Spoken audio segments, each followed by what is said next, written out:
चलो बच्चों, तो आज हम लोग हिंदी में जो फर्स्ट पोयम है उसके क्वेश्चन आंसर समझे। भाई हिंदी की पहली पोयम कृष्ण भक्ति, उसका एक्सप्लेनेशन हमने समझा था पहले।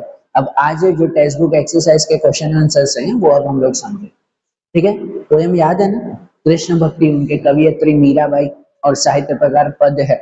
यहाँ इस पोयम में मीराबाई के लिखे हुए दो पद हैं, दो अलग अलग टॉपिक के ऊपर। कि जिसमें पहला पद जो है वो मीराबाई श्री कृष्ण के लिए ही लिख रहे हैं, कि जहां पर मीराबाई श्री कृष्ण के दर्शन को व्याकुल है, उन्हें और कुछ भी समझ नहीं आ रहा, उन्हें और कुछ भी चीजों में मजा नहीं आ रहा, कि उन्हें सिर्फ श्री कृष्ण के दर्शन चाहिए। और श्री कृष्ण ने मीराबाई को सपने में आकर उनके दर्शन देने का वादा भी किया है। श्री कृष्ण ने मीराबाई को वादा भी किया है कि वो उन्हें दर्शन जरूर देंगे, और इसीलिए मीराबाई जो है वो खुश भी है और व्याकुल भी है कि बस श्री कृष्ण के एक बार दर्शन हो जाए। पहला पद इसके बारे में है।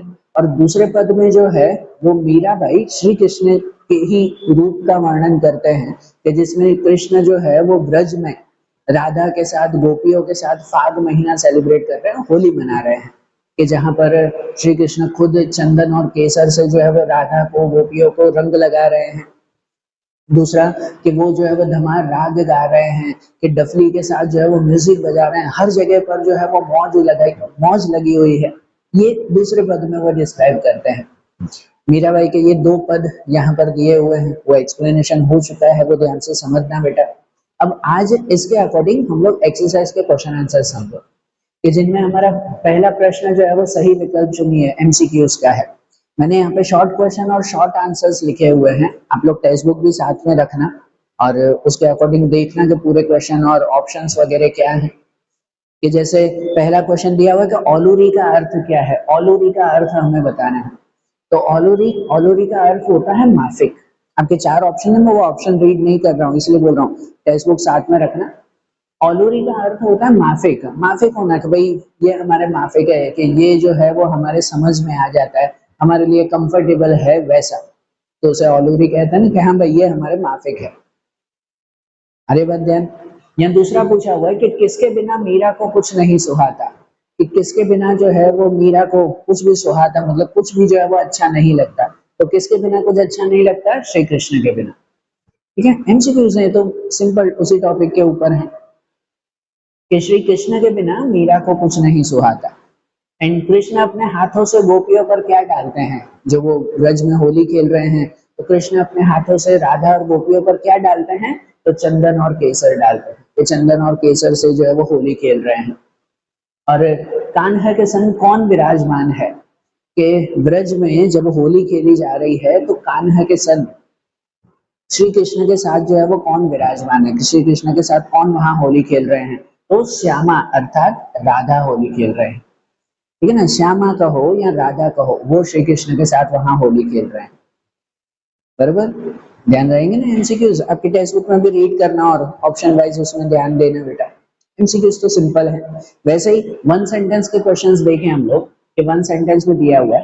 अच्छा, वन सेंटेंस में कैसे होता है कि ये क्वेश्चन जो है आपके एग्जाम में एमसीक्यू टाइप में भी पूछे जाते हैं, कि एग्जाम में एमसीक्यूज आता है ना, ठीक है ना, तो एमसीक्यू में भी ये वन सेंटेंस के क्वेश्चंस पूछे जाते हैं, तो उसमें उसके हिसाब से याद रखना बेटा आप लोग। और दूसरी चीज, मैंने यहाँ पर वन सेंटेंस में शॉर्ट में आंसर लिखा हुआ है, आप इसको अगर एक्सप्लेन करो, थोड़ी सी एक दो लाइन एक्स्ट्रा लिखो जो मैं बताऊंगा भी साथ में, तो बहुत अच्छी बात है। नहीं तो एक नॉर्मल सेंटेंस लिखोगे तो भी ठीक है, खाली वर्ड मत लिखना जैसे मैंने लिखा है। सिर्फ वर्ड नहीं, मैंने तो शॉर्ट में समझाने के लिए वर्ड लिखा है, बाकी सेंटेंस पूरा लिखना आप। जैसे पहला क्वेश्चन है, इसमें एक एक वाक्य में उत्तर। पहला क्वेश्चन आता है कि मीरा को किसने आने के लिए कहा है? तो मीरा को किसने आने के लिए कहा है? तो श्री कृष्ण ने। अब सेंटेंस लिखना कि मीरा को श्री कृष्ण ने आने के लिए कहा है। इतना लिखोगे तो भी ठीक है, और थोड़ा ऐड करो तो बहुत अच्छी बात है, कि भाई इसमें कहेंगे कि भाई श्री कृष्ण ने मीरा को जो है वो वादा किया है कि वो अपना दर्शन मीरा बाई को जरूर देंगे, और जिसकी वजह से मीरा भाई जो है वो उनके दर्शन के लिए बहुत व्याकुल बैठे हैं। ठीक है, ये एक्स्ट्रा एक सेंटेंस ऐड करो, बहुत अच्छी बात है, आपका मार्किंग पक्की हो जाएगी, कोई मार्क कट नहीं करे। ठीक है, तो मीरा को किसने आने के लिए कहा है? तो मीरा को श्री कृष्ण ने आने के लिए कहा है।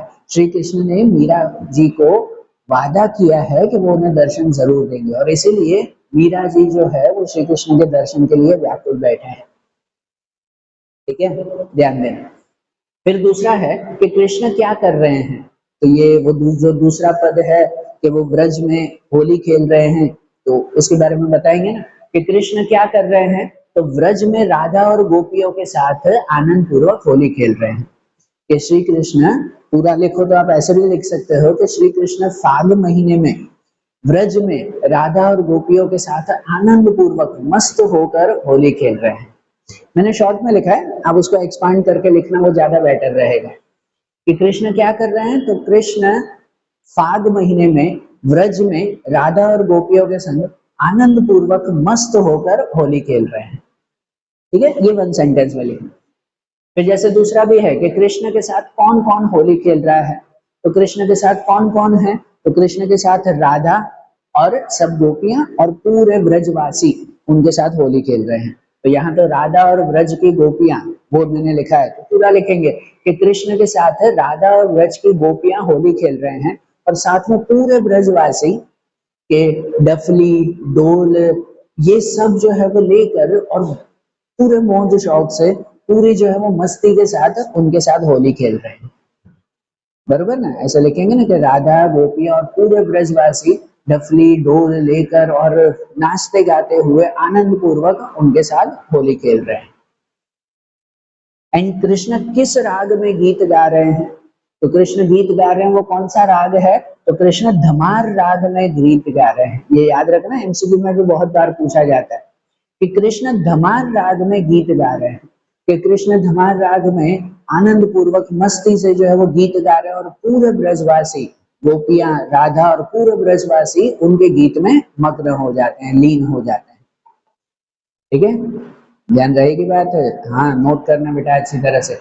तो ये एमसीक्यू और वन सेंटेंस आप लोग नोट कर लो, तो उसके बाद जो टू सेंटेंस वाले क्वेश्चंस हैं उसे भी हम लोग देख ले। फिर जैसे दूसरा क्वेश्चन है हमारा क्वेश्चन 3 है ना, प्रश्न 3 के 2-3 वाक्य में उत्तर लिखो।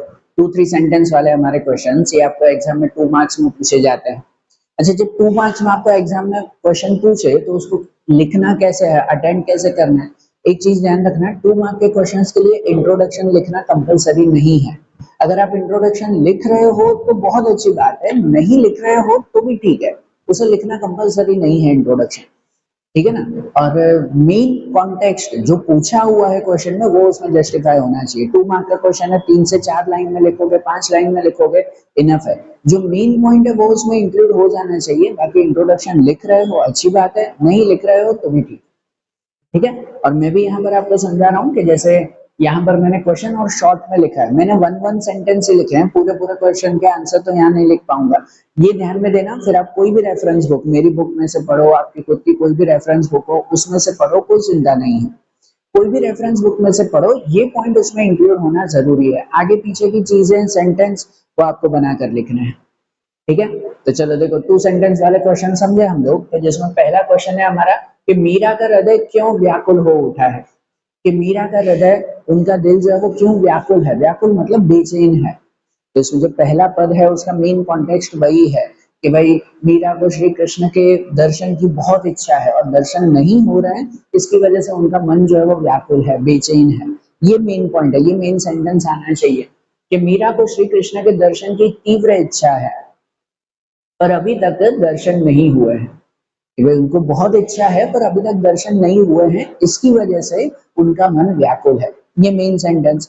दूसरे अगर सेंटेंस आप लिखो तो भी ठीक है, जैसे देखो मैं पूरा रीड कर रहा हूँ, ध्यान देना कि मीरा को कृष्ण के दर्शन की बहुत इच्छा है पर उनके दर्शन अभी तक नहीं हुए हैं, और श्री कृष्ण के दर्शन के बिना उन्हें कुछ भी अच्छा नहीं लग रहा, उन्हें कुछ भी नहीं सुहाता। प्रभु को मिलने की इच्छा में, प्रभु को श्री कृष्ण के दर्शन की इच्छा में उनका मन जो है, उनका हृदय बार बार तड़प उठता है और व्याकुल हो उठता है, बेचैन हो जाता है। इसकी वजह से जब तक श्री कृष्ण का दर्शन नहीं होता तब तक उनका मन जो है वो व्याकुल रहता है। ठीक है, ये एक्स्ट्रा सेंटेंस हुआ, ये लिखो, बहुत अच्छी बात, ये सेंटेंस मेन होना चाहिए आपका, बरोबर ना, ध्यान देना। अब दूसरा क्वेश्चन सेम है, मीरा क्यों दुखी है, मीरा क्यों दुखी है, तो उसमें भी सेम, दोनों में एक ही आंसर लिखोगे तो भी ठीक है, खाली उसमें मेन लिखना होगा कि भाई उनका मन व्याकुल है या इसमें वो दुखी है। दोनों का मेन कॉन्टेक्स्ट सेम है कि मीरा क्यों दुखी है, तो इसमें भी वही कि मीरा को श्री कृष्ण के दर्शन की बहुत इच्छा है पर उनके दर्शन अभी तक नहीं हुए हैं, इसकी वजह से वो दुखी है। यहाँ ऐसे भी देख सकते हैं कि मीरा को हरि के दर्शन की लगन लगी है, लेकिन जब तक दर्शन नहीं होते तो वह बहुत दुखी हो जाते हैं। जब दर्शन नहीं होते तो वो बहुत दुखी हो जाते हैं, है ना, सेम ही बात है। और उसमें लिखेगी ना कि भाई मीरा दिन रात श्री कृष्ण की भक्ति करते हैं, दिन रात श्री कृष्ण की पूजा करते हैं, उनके दर्शन के लिए जो है वो व्याकुल रहते हैं। और श्री कृष्ण ने उनको वादा भी किया है, श्री कृष्ण ने मीरा जी को वादा भी किया है कि वो उन्हें दर्शन जरूर देंगे, लेकिन फिर भी जब दर्शन नहीं हो रहे हैं तो वो बहुत दुखी हो जाता है। श्री कृष्ण के दर्शन के लिए उनका मन व्याकुल हो जाता है, वो बहुत दुखी हो जाता है। बराबर, दोनों में ये सेम आंसर आप लोग लिख सकते हो, दोनों सही है। और थर्ड क्वेश्चन है हमारा कि कृष्ण कैसे होली खेल रहे हैं। इसमें जो दूसरा पद है उसका कॉन्टेक्स्ट में लिखना है। कृष्ण कैसे होली खेल रहे हैं, तो उसमें ये 3 पॉइंट उसमें होने चाहिए खास। कि देखो श्री कृष्ण जो है वो ब्रज में गोपियां और राधा के साथ जो है वो होली खेल रहे हैं, उसमें सबको वो खुद चंदन केसर गुलाल से रंग लगा रहे हैं, और जो है वो डफ मुरली चंग बजाकर जो है वो मजे से धमार गीत गा रहे हैं। ये 3 पॉइंट हैं जो उसके अंदर पूरे होने चाहिए, सेंटेंस वाइज बनना चाहिए आपका। तो श्री कृष्ण कैसे होली खेल रहे हैं, तो कृष्ण राधा और गोपियों के साथ प्रेम पूर्वक होली खेल रहे हैं। देखो मैं पूरा रीड कर रहा हूँ कि ब्रज में श्री कृष्ण राधा और गोपियों के साथ प्रेम पूर्वक होली खेल रहे हैं। वे अपने हाथों से चंदन केसर गुलाल जो है वो गोपियां और राधा के ऊपर छिड़कते हैं। अपने हाथों से गोपियां और राधा को चंदन केसर और गुलाल छिड़कते हैं, और वो खुद मुरली डफ चंग की ध्वनि पर धमार राग गाते हैं और तालियां बजाते हुए बहुत मजे से नाचते हैं।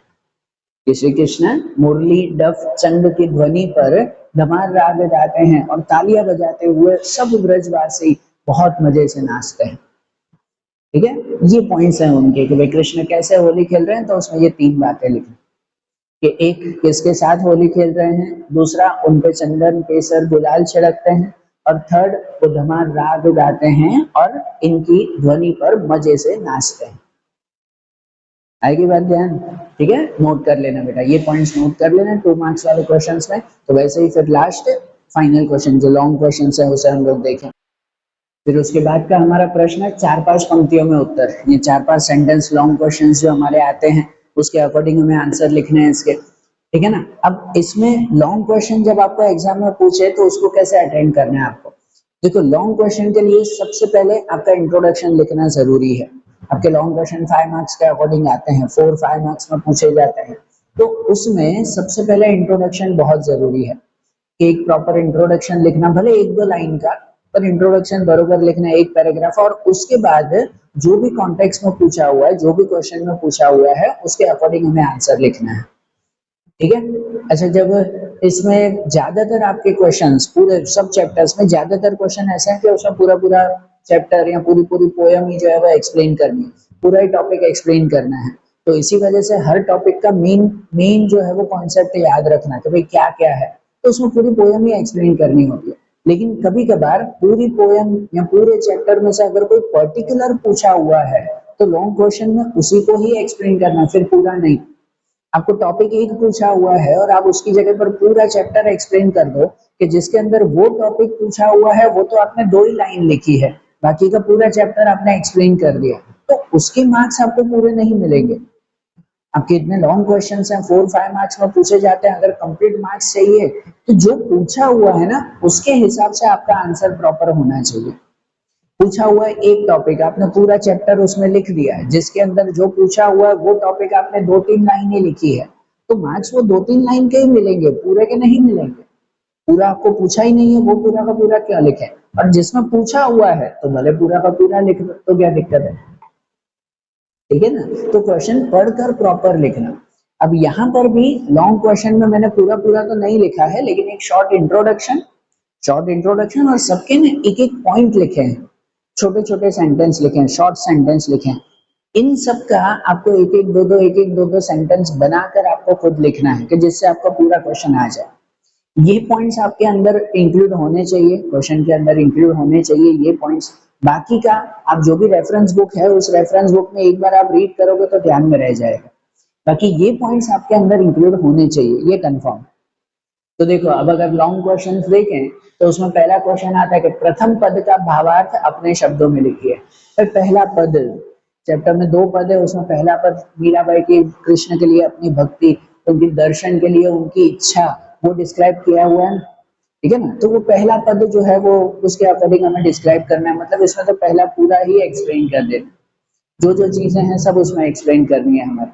और आपका जो लॉन्ग क्वेश्चन है आपके एग्जाम में जब लिखोगे तो आपके 1 पेज जितना होना चाहिए, आपकी जो सप्लीमेंट्री है, सप्लीमेंट्री का 1 पेज जो है वो पूरा भरना चाहिए, उसके हिसाब से आंसर लिखना प्रॉपर, ठीक है। तो चलो देखो, सबसे पहले इंट्रोडक्शन में लिखें तो लिखेंगे कि इस पद में मीराबाई ने श्री कृष्ण के प्रति अपने प्रेम और भक्ति को अत्यंत मार्मिक ढंग से व्यक्त किया है। ये 2 लाइन पहले इंट्रोडक्शन में लिखेंगे कि भाई इस पद में मीराबाई ने श्री कृष्ण के प्रति अपने प्रेम और भक्ति को, श्री कृष्ण के लिए जो उनकी प्रेम, जो उनकी भक्ति है, उसे अत्यंत मार्मिक ढंग से, अत्यंत मार्मिक, मार्मिक मतलब बहुत इमोशनल वे में, बहुत जो है वो फीलिंगफुली उसे डिस्क्राइब किया हुआ है। और क्या क्या बातें हैं तो वो पॉइंट यहाँ पर लिखेंगे हम लोग, ठीक है ना। ये पॉइंट्स आपके अंदर आंसर में इंक्लूड होने चाहिए, वो मेन चीज याद रखें। जैसे सबसे पहले कि हर पल दर्शन की इच्छा, कि मीराबाई ने अपना जो है वो सब कुछ छोड़कर श्री कृष्ण की भक्ति में लगा दिया है, अपना सब कुछ छोड़कर अपना मन, अपना जीवन श्री कृष्ण की भक्ति में लगा दिया है। और अब उन्हें हर पल जीवन से सिर्फ एक ही इच्छा है, उन्हें कुछ नहीं चाहिए, अब उन्हें सिर्फ जीवन से एक ही इच्छा है कि श्री कृष्ण की दर्शन हो जाए बस, ठीक है ना। हर पल श्री कृष्ण के दर्शन की इच्छा है उन्हें, सुख सुविधा अच्छी न लगना, कि अब उन्हें जो है वो ये सुख सुविधा कुछ अच्छी नहीं लगती, कि उन्होंने अपना राजपाट, घर बार तो सब कुछ छोड़ दिया है, लेकिन बाहर भी कहीं सुख सुविधा की चीजें हैं, उन्हें कुछ चीज में अच्छा नहीं लगता, उनका मन कहीं नहीं लग रहा है, उनका मन सिर्फ एक ही जगह पर अटका हुआ है कि बस श्री कृष्ण के दर्शन हो जाए तो बस जीवन सफल हो जाए, इसके अलावा और कुछ भी नहीं। एंड कृष्ण के दर्शन, कृष्ण का दर्शन का वादा, इसका एक सेंटेंस कि श्री कृष्ण ने मीराबाई को दर्शन का वादा भी किया है। श्री कृष्ण मीराबाई के स्वप्न में आए थे और उन्हें दर्शन का वादा भी किया था कि भाई वो उन्हें दर्शन जरूर देंगे, लेकिन फिर भी मीराबाई उनके दर्शन की इच्छा लेकर बैठे हुए हैं, पर अभी तक दर्शन हुए नहीं है। तो कृष्ण ने वादा किया है, लेकिन इसके बावजूद जब वो कृष्ण का दर्शन नहीं पा रहे हैं, मीराबाई श्री कृष्ण का दर्शन नहीं पा रहे हैं, जिसकी वजह से उनका मन जो है वो दुखी हो रहा है कि नहीं। ऐसा लिखेगा ना उसमें कि श्री कृष्ण ने जो है वो मीरा को वादा किया है कि वो उन्हें दर्शन जरूर देंगे, और इसी वजह से उनका मन और ज्यादा व्याकुल है। दूसरा वही कि मन व्याकुल और दुखी, कृष्ण ने वादा किया है और जिसकी वजह से उनका मन जो है वो और ज्यादा तड़प रहा है, उनका मन और ज्यादा बेचैन हो रहा है कि कृष्ण ने वादा किया है तो दर्शन जरूर देंगे, और वो हमेशा दर्शन की राह में बैठे हुए हैं, कि वो दिन रात सिर्फ श्री कृष्ण की भक्ति करते हैं और उनके दर्शन की राह देखते हैं, उन्हें कोई सुख सुविधा अच्छी नहीं लगती है। लेकिन इसके बावजूद भी जब कृष्ण के दर्शन नहीं हो पा रहे हैं जल्दी, तो उनका मन जो है वो दुखी हो जाता है, कि उनका मन परेशान हो जाता है कि कृष्ण के दर्शन क्यों नहीं हो रहे हैं। पूरे तन मन से हरि चरणों में ध्यान, मीराबाई ने अपना सब कुछ छोड़कर, राजपाट छोड़कर, अपना पूरे मन से वो हरि चरणों में ध्यान लेकर बैठे हुए हैं। उन्होंने अपना तन मन सब कुछ जो है वो श्री कृष्ण के लिए अर्पित कर दिया है, और पूरे दिन सिर्फ कृष्ण की भक्ति के अलावा और कुछ वो नहीं करते हैं।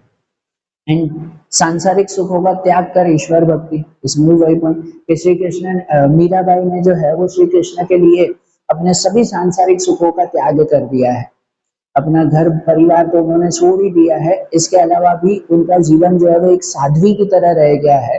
तो उनके जीवन में उन्हें कुछ मिला तो भी ठीक है, उन्हें कुछ नहीं मिला तो भी ठीक है, उन्हें सिर्फ एक ही चीज की अब आश बची हुई है कि कृष्ण के दर्शन हो जाए, और इसके लिए वो दिन रात ईश्वर की भक्ति में लगे हुए हैं, सब कुछ छोड़कर वो सिर्फ ईश्वर की भक्ति में लगे हुए हैं। और वो दिन रात प्रभु से करुणा पूर्वक निवेदन करते हैं, दिन रात भगवान से निवेदन कर रहे हैं, भगवान से प्रार्थना कर रहे हैं कि सिर्फ एक बार वो अपना दर्शन दे दे, कि जिससे उनका जीवन सफल हो जाए, कि उन्हें अपने जीवन में कृष्ण के दर्शन के अलावा और कुछ भी इच्छा नहीं है। तो वो बहुत प्यार से श्री कृष्ण को रिक्वेस्ट कर रहे हैं, निवेदन कर रहे हैं कि सिर्फ एक बार कृष्ण अपना दर्शन दे दे। और मीराबाई इमेजिनेशन भी कर रहे हैं कि अगर कृष्ण का दर्शन एक बार हो गया ना, तो उस वक्त जो उनकी खुशी होगी, मीराबाई को जो खुशी होगी, वो खुशी को शब्दों में बयां नहीं किया जा सकता, कि दर्शन के सुख शब्दों में व्यक्त न कर पाए। मीराबाई जो है वो पहले इमेजिनेशन कर रहे हैं कि जब श्री कृष्ण के दर्शन होंगे तो उस वक्त जो उन्हें खुशी होगी, उस वक्त जो उन्हें शांति महसूस होगी, उसे जो है वो शब्दों में बयां नहीं किया जा सकता। तो इसीलिए मीराबाई जो है वो दिन रात सिर्फ एक ही आश लेकर बैठे हुए हैं कि कृष्ण के दर्शन हो जाए तो उनका जीवन सफल हो जाए। इसके बाद जीवन में मौत भी आ जाए और कुछ न मिले तो भी उन्हें कोई परवाह नहीं है, सिर्फ श्री कृष्ण के दर्शन की आश है और कुछ भी नहीं। अरे बात ध्यान ध्यान से समझना बेटा। आंसर में मैंने पॉइंट्स लिखे हैं, आप भी नोट कर लो। इन सब के लिए एक दो सेंटेंस बनाकर आप लोग लिखोगे, आपका आंसर परफेक्ट बन जाएगा। है ना ध्यान, ये नोट कर लो, फिर एक बार रेफरेंस बुक में रीड कर लेना तो ध्यान आ जाएगा। पक्का नोट करो। चलो फिर सेकंड क्वेश्चन देखें। फिर उसके बाद जैसे सेकंड वाला क्वेश्चन है कि ब्रज में कृष्ण द्वारा होली खेलने का वर्णन कीजिए। अब इसमें जो हमारा दूसरा पद है वो दूसरा पद पूरा एक्सप्लेन करना है कि जिसमें श्री कृष्ण ब्रज में राधा और गोपियों के साथ होली खेल रहे हैं उसका पूरा वर्णन बताना है।